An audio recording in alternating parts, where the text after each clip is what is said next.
تم نے ہمارے بتوں کی ٹکڑے ٹکڑے کیوں کیے؟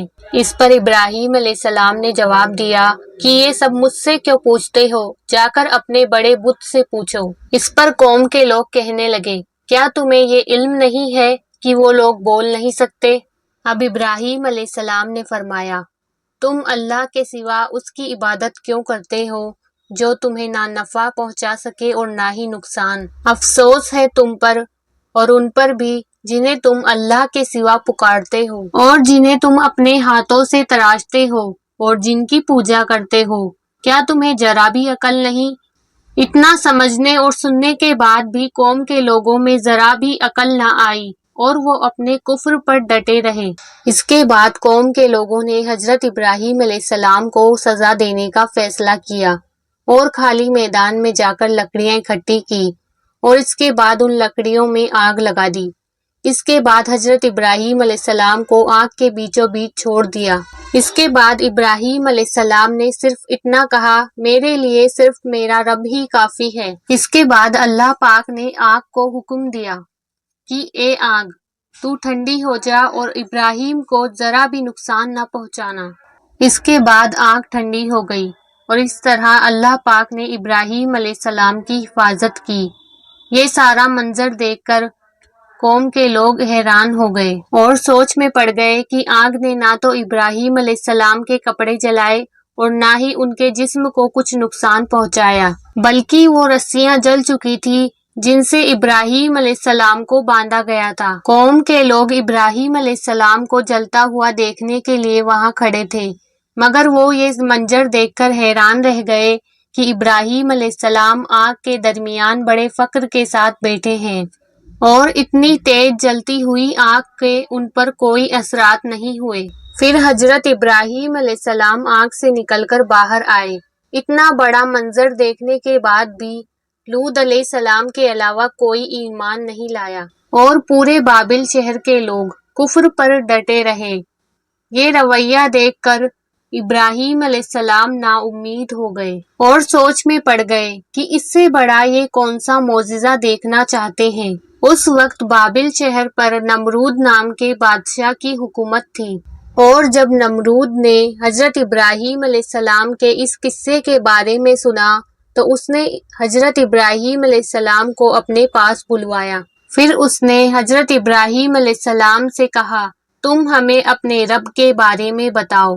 اس پر حضرت ابراہیم علیہ السلام نے کہا کہ میرا رب وہ ہے جو سب کو زندہ کرتا ہے اور مارتا ہے۔ اس کے بعد نمرود نے جواب دیا کہ میں بھی لوگوں کو زندہ کر سکتا ہوں اور مار سکتا ہوں۔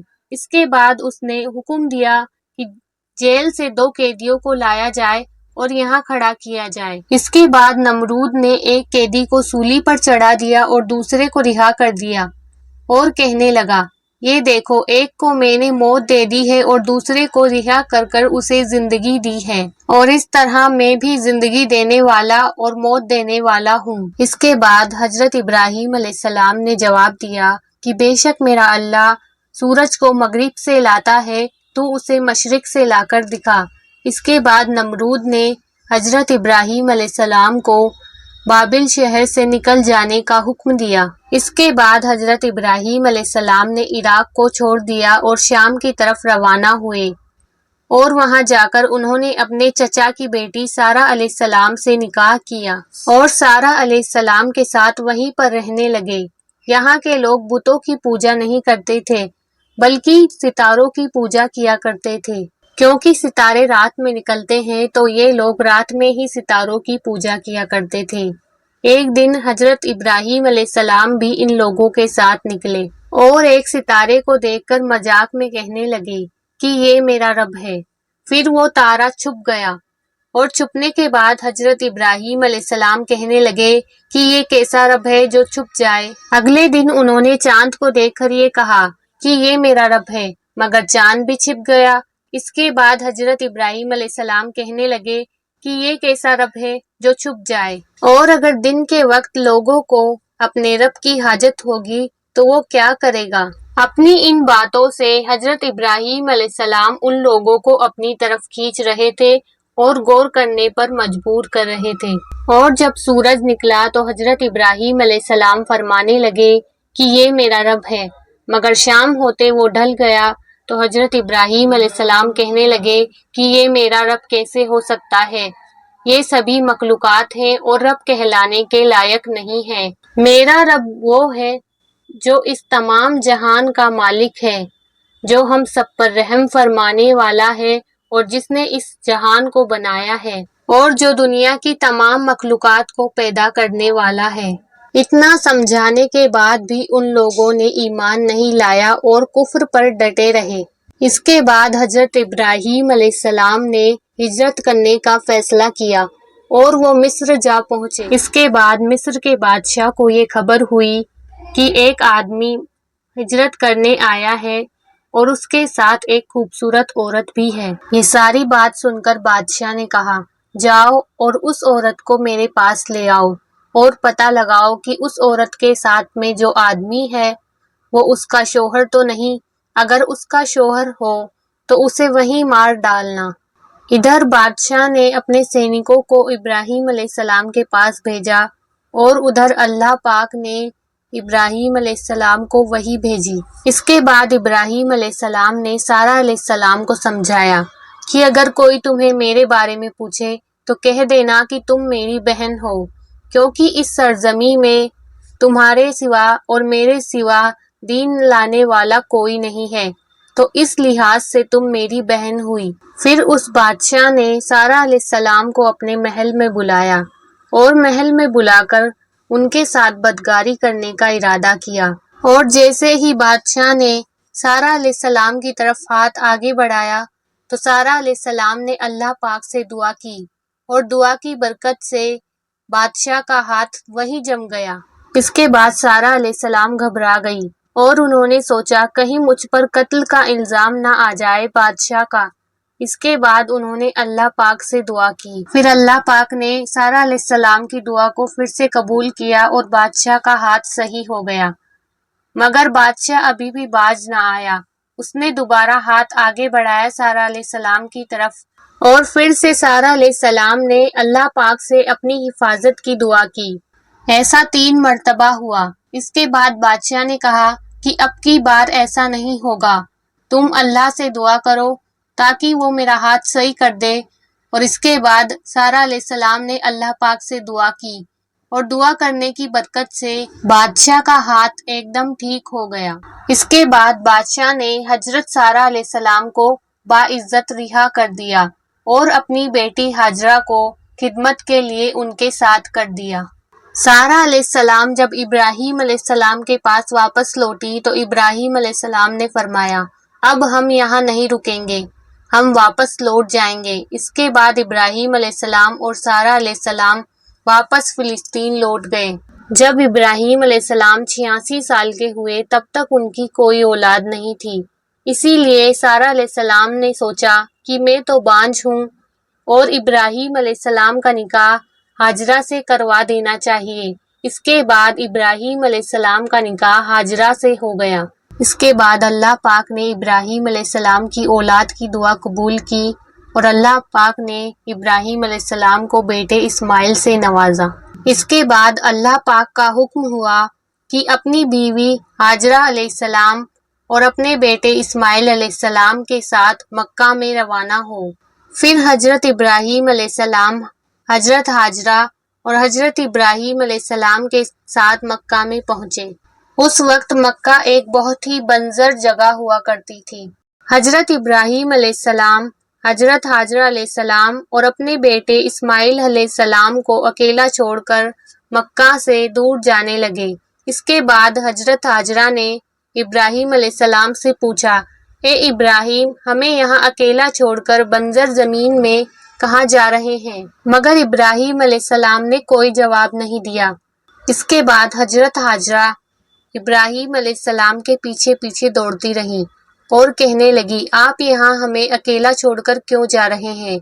اس کے بعد حضرت ہاجرہ نے ابراہیم علیہ السلام سے پوچھا، کیا یہ اللہ کا حکم ہے؟ اگر یہ اللہ کا حکم ہے تو بے شک ہی اللہ ہماری مدد کرے گا۔ اس کے بعد ابراہیم علیہ السلام حضرت ہاجرہ علیہ السلام کو وہیں پر اکیلا چھوڑ کر چلے گئے، اور کچھ وقت کے بعد کھانا اور پانی دونوں ہی حضرت ہاجرہ کے پاس بیت چکا تھا۔ کھانا اور پانی نہ ملنے کی وجہ سے حضرت ہاجرہ علیہ السلام کا دودھ بھی خشک ہو چکا تھا۔ اب اسماعیل علیہ السلام بھوک کے مارے رو رہے تھے اور حضرت ہاجرہ علیہ السلام سے یہ سب دیکھا نہ جا رہا تھا۔ اس کے بعد حضرت ہاجرہ علیہ السلام پاس کی پہاڑی صفا کی طرف دوڑی کہ شاید انہیں کوئی کھانے یا پینے کا سامان مل جائے یا پھر کوئی انسان کی جھلک انہیں دکھائی دے جائے، اور دوڑتے ہوئے پھر جب انہیں بچہ نظر نہیں آیا تو پھر وہ مروہ کی پہاڑی کی طرف دوڑی۔ پھر انہوں نے سوچا کہ ایک بار اور کوشش کی جائے۔ اس کے بعد وہ اس طرح مروہ اور صفا کی پہاڑی کی طرف 7 بار دوڑی، اور اللہ پاک کو ان کی یہ ادا بہت زیادہ پسند آئی، اور اللہ پاک نے ہاجرہ علیہ السلام کی اس سنت کو برقرار رکھنے کے لیے اسے حج کا حصہ بنا دیا۔ اور دوستوں، یہی وجہ ہے کہ لوگ حج کے دوران صفا اور مروہ کے بیچ سعی کرتے ہیں۔ اور جب حضرت ہاجرہ علیہ السلام مروہ کی پہاڑی پر آخری دفعہ پہنچی تو انہیں اپنے بچے اسماعیل کے قریب سے کچھ آواز سنائی دی۔ اس کے بعد وہ اسماعیل کی طرف دوڑی اور دیکھا کہ بچے کی پیروں کے نیچے سے پانی کی دھاریں پھوٹ رہی ہیں۔ اللہ پاک نے جبرائیل علیہ السلام کو ہاجرہ علیہ السلام کی مدد کے لیے بھیجا تھا۔ جب جبرائیل علیہ السلام نے زمزم والی جگہ پر اپنا ایک پر مارا تو اسماعیل علیہ السلام کے قدموں کے نیچے سے زمزم کا عظیم چشمہ جاری ہو گیا، اور یہی آب زمزم کا آغاز تھا۔ پھر حضرت ہاجرہ علیہ السلام پانی کو غور سے اور خوشی کے ساتھ دیکھنے لگی۔ اس کے بعد انہوں نے پانی کے چاروں طرف ایک گڈھا بنا دیا اور پانی سے کہنے لگی، زمزم، یعنی کہ رک جا۔ نبی کریم صلی اللہ علیہ وسلم نے فرمایا، اگر ہاجرہ علیہ السلام نے گڑھا نہ بنایا ہوتا تو زمزم آج ایک بہنے والا چشمہ ہوتا۔ اب ہاجرہ علیہ السلام آب زمزم کو ہی کھانے اور پانی پینے کے کام میں لیا کرتی تھی۔ کچھ وقت کے بعد وہاں سے ایک قافلہ گزر رہا تھا جو ہجرت کر کے لوٹ رہا تھا۔ قافلے نے ہاجرہ علیہ السلام سے وہاں ٹھہرنے کی اجازت مانگی۔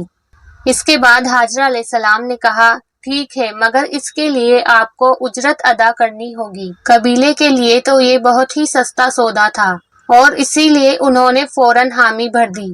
اس کے بعد وہاں رہنے والوں کی تعداد بڑھ گئی اور حضرت اسماعیل علیہ السلام کی پرورش وہاں اچھے سے ہونے لگی، اور یہ سب حضرت ابراہیم علیہ السلام کی دعا کا نتیجہ تھا، کیونکہ انہوں نے جب حضرت ہاجرہ علیہ السلام اور بیٹے اسماعیل علیہ السلام کو وہاں اکیلا چھوڑا تھا تو انہوں نے اللہ پاک سے دعا کی تھی۔ دن بیتتے گئے اور اسماعیل علیہ السلام دھیرے دھیرے مکہ میں ہی بڑے ہو گئے تھے، اور ابراہیم علیہ السلام بیٹے اسماعیل علیہ السلام اور بیوی ہاجرہ علیہ السلام کی دیکھ بھال کے لیے اپنے گھرانے کے چکر لگایا کرتے تھے۔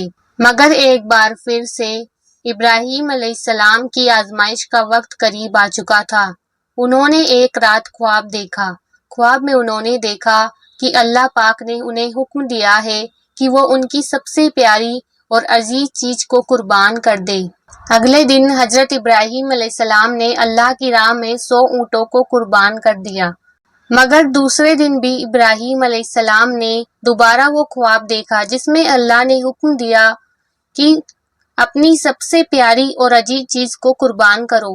اس کے بعد حضرت ابراہیم علیہ السلام نے 200 اونٹوں کو قربان کر دیا۔ مگر جب تیسری مرتبہ بھی حضرت ابراہیم علیہ السلام نے وہی خواب دوبارہ دیکھا تو ابراہیم علیہ السلام سوچ میں پڑ گئے، اور انہوں نے سوچا کہ میری سب سے پیاری اور عزیز چیز کیا ہو سکتی ہے۔ اس کے بعد انہوں نے اپنے بیٹے اسماعیل کو یاد کیا کہ اسماعیل سے زیادہ میرے لیے کوئی بھی عزیز چیز نہیں ہے اس دنیا میں۔ اس کے بعد انہوں نے اسماعیل علیہ السلام کو اللہ کی راہ میں قربان کرنے کی سوچی۔ اس کے بعد ابراہیم علیہ السلام اپنے بیٹے اسماعیل علیہ السلام کے ساتھ پہاڑی پر پہنچے اور انہوں نے اپنے خواب کے بارے میں اسماعیل علیہ السلام کو بتایا۔ تو اسماعیل علیہ السلام نے کہا کہ ابا جان، آپ فکر نہ کریں اور اللہ کی راہ میں صبر کرنے والا ہوں گا، اور اسی لیے جب آپ مجھے اللہ کی راہ میں قربان کریں تو میری پیشانی کو زمین پر رکھ دیں تاکہ آپ کو میرا چہرہ دکھائی نہ دے، اور آپ اپنی آنکھوں پر پٹی باندھ لیں تاکہ آپ کے ہاتھ نہ کانپیں اور آپ رک نہ جائیں۔ اس کے بعد شیطان نے ساری باتیں سن لی اور حضرت ہاجرہ علیہ السلام کو بہکانے کے لیے ان کے پاس پہنچا اور کہنے لگا، تمہارا شوہر اپنے بیٹے اسماعیل علیہ السلام کو اللہ کی راہ میں قربان کرنے کے لیے پہاڑی پر لے کر گیا ہے۔ جب شیطان حاجرہ علیہ السلام کے پاس آیا تو ایک بوڑھے کی شکل میں آیا تھا۔ حاجرہ علیہ السلام سمجھ گئی کہ یہ ضرور اللہ کا حکم ہوگا کہ حضرت اسماعیل علیہ السلام کو اللہ کی راہ میں قربان کیا جائے، اور اس کے بعد حاجرہ علیہ السلام نے صبر کرنا اچھا سمجھا۔ اس کے بعد شیطان سمجھ چکا تھا کہ یہاں میری کوئی بات نہیں بننے والی۔ اس کے بعد وہ حضرت ابراہیم علیہ السلام کے پاس پہنچا اور وہاں جا کر بہکانے کی کوشش کی کہ تم اپنے ہی بیٹے کو یہاں اللہ کی راہ میں قربان کرنے جا رہے ہو۔ اس کے بعد ابراہیم علیہ السلام سمجھ گئے کہ شیطان مجھے بہکانے آیا ہے، اور انہوں نے شیطان کو ایک کنکڑی ماری۔ اور دوستوں، یہی وجہ ہے کہ جب ہم حج پر جاتے ہیں تو شیطان کو کنکڑی مارتے ہیں، اور یہیں سے کنکڑی مارنے کا سلسلہ شروع ہوا، اور اسی لیے شیطان کو کنکر مارے جاتے ہیں۔ اور جب جیسے ہی حضرت ابراہیم علیہ السلام نے اسماعیل علیہ السلام کو ذبح کرنے کے لیے چھری ان کے گلے پر رکھی تو چھری ان کے گلے کو نہ کاٹ سکی۔ جب انہوں نے آنکھ کھول کر دیکھا تو وہاں ایک دمبا کھڑا تھا۔ دمبے کو دیکھ کر حضرت ابراہیم علیہ السلام حیران ہو گئے، اور حضرت ابراہیم علیہ السلام دور کھڑے مسکرا رہے تھے۔ اس طرح اللہ پاک نے ابراہیم علیہ السلام کو آزمایا، اور ابراہیم علیہ السلام اپنے امتحان میں سچائی کے ساتھ جیت حاصل کی۔ ابراہیم علیہ السلام کو 86 سال کی عمر میں اولاد نصیب ہوئی تھی، اور پھر بھی انہوں نے ایک بار بھی یہ نہ سوچا اور اسماعیل علیہ السلام کو اللہ کی راہ میں قربان کرنے چل دیے۔ اور اس طرح اللہ پاک کو ابراہیم علیہ السلام کی یہ بات بہت زیادہ پسند آئی، اور ابراہیم علیہ السلام کی سنت کے مطابق ہر سال ایک جانور کو قربان کر کے اللہ کی راہ میں قربان کیا جاتا ہے۔ اور قربانی کے گوشت کے 3 حصے کیے جاتے ہیں۔ پہلا حصہ غریبوں کا ہوتا ہے، اور دوسرا حصہ رشتہ داروں کا ہوتا ہے، اور تیسرا حصہ اپنے خود کے گھر کا ہوتا ہے۔ تو دوستوں، اس طرح حضرت ابراہیم علیہ السلام اور ان کے پریوار پر کئی آزمائشیں ہوئی، مگر انہوں نے بغیر کسی شکایت کے ان آزمائشوں کو قبول کیا اور صبر کی راہ پر چلے۔ تو دوستوں، آج کی یہ ویڈیو یہیں پر پوری ہوتی ہے۔ اگر آپ کو ویڈیو اچھی لگے تو ویڈیو کو ایک لائک ضرور کریں، اور کمنٹ میں ماشاءاللہ ضرور لکھیں، اور ایسے اور واقعہ دیکھنے کے لیے ہمارے چینل کو سبسکرائب کریں، اور اپنے تمام دوستوں میں اس ویڈیو کو زیادہ سے زیادہ شیئر کریں۔ اب میں ملتی ہوں آپ سے اگلی ویڈیو میں، تب تک کے لیے السلام علیکم۔